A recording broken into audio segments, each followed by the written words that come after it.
behind Spieths Go Get That line to cadd.ie.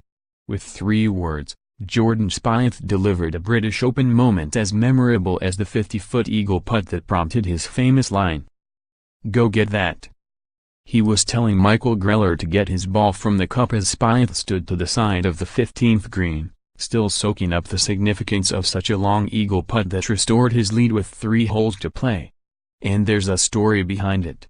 The reaction, while entirely spontaneous, might not have happened except for Spieth being in the makeshift gym all week at Royal Birkdale. "I had been watching replays of the Open in the gym," Spieth said.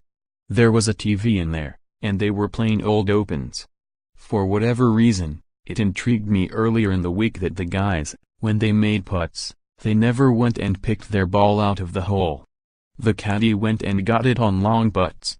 And I guess that stuck in my head. You don't have to pick the ball out of the hole. Michael can go get it." There was more to the moment, of course. 2 holes earlier, Spieth missed the 13th fairway so far to the right that it hit a spectator in the head and caromed into the dunes.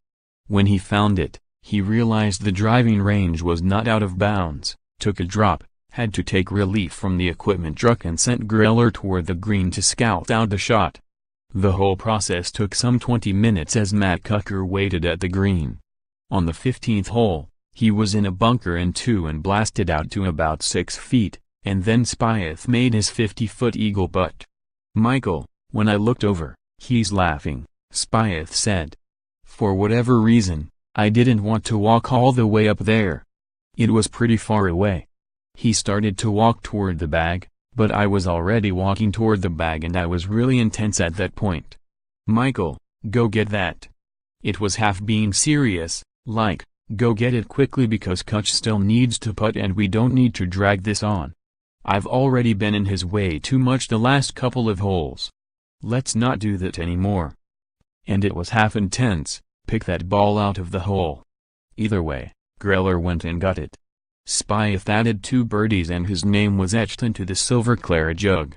_Masters update, some of the best mail during the holidays is a simple white envelope from Augusta National, officially extending invitations to those who have met criteria for the Masters, and for past major champions no longer exempt who will be honorary invitees.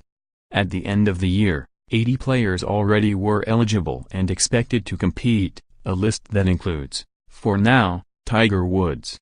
That's 2 fewer than at this time a year ago, increasing the odds that the Masters again will meet its target of having fewer than 100 players at Augusta National the first full week in April. Having a small field is important to the club. The Masters has not had more than 100 players since 1966.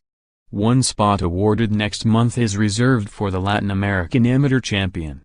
No more than 13 spots will be available for winners of PGA Tour events, except for the new Dominican Republic event held opposite the match play. One of those is at the Century Tournament of Champions, where all but 7 players at Kapalua already are exempt. There also is one more chance for players to qualify by being among the top 50 in the world on March 25th. _Tour levels. Kevin Kisner has learned all about the different levels of the PGA Tour based on performance. It starts with getting a PGA Tour card, a big deal until players realize they are limited in where they can play. Kisner didn't play a tournament with guaranteed money and no cut until 2 years ago at the Bridgestone Invitational. The next stage is keeping a full tour card, followed by winning.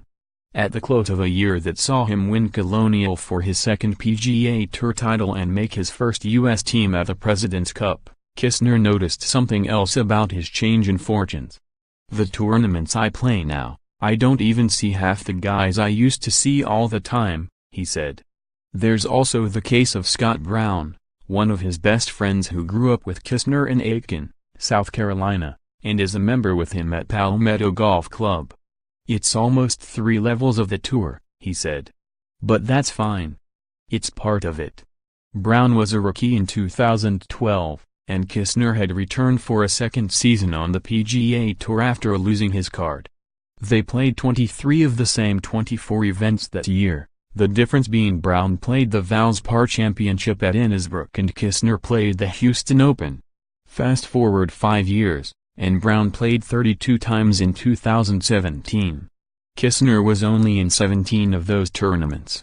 The 7 tournaments Kisner played that Brown didn't were 3 majors, Masters, US Open and British Open, 3 World Golf Championships and the Tour Championship. Kisner doesn't play the tournaments he did in 2012. He builds his schedule around the big events. Anytime you move up in the world ranking, you change your schedule and your outlook, Kisner said.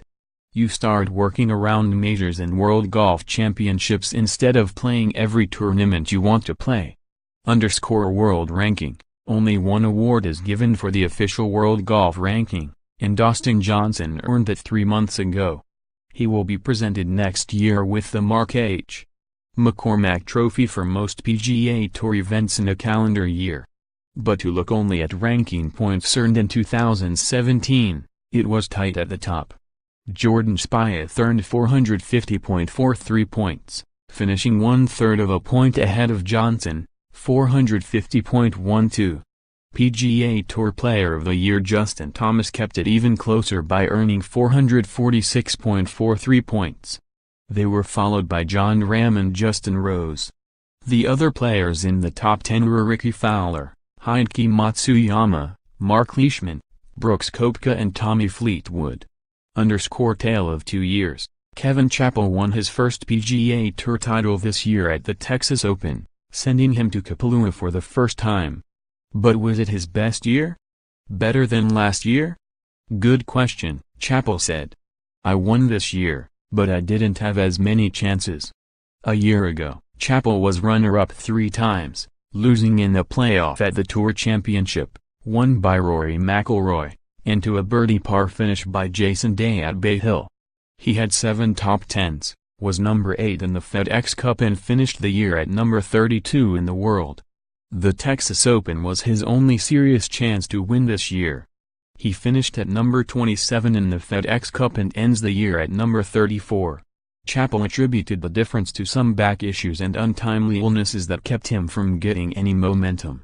What made this year memorable was playing on his first President's Cup team.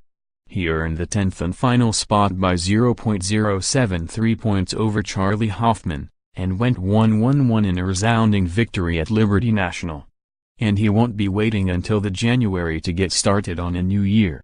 He leaves for Maui right after Christmas. Divots, 20 players who began 2017 outside the top 50 finished the year in the top 50.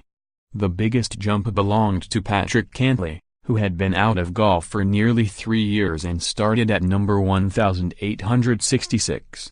He ended the year at number 38. Tiger Woods ends the year at number 656 in the world, just 4 spots lower than he began in 2017. He played 7 rounds of golf and had a missed cut, a withdrawal and a tie for 9th in the 18-man field at the Hero World Challenge. Dustin Johnson has to keep his number 1 ranking for 7 weeks to start 2018 to become only the 5th player to hold the number 1 ranking for an entire year. Stat of the week, Jason Day and Rory McIlroy ended last year at number 1 and number 2 in the world. Neither won a tournament and ended this year out of the top 10. Final word, I know I'm constantly going to get reminded of what I did last year versus this year and whether it's better or whether it's worse. I think the hardest part is going to be staying in the moment and recognizing that it's a new year. It's a new opportunity for great things. Justin Thomas.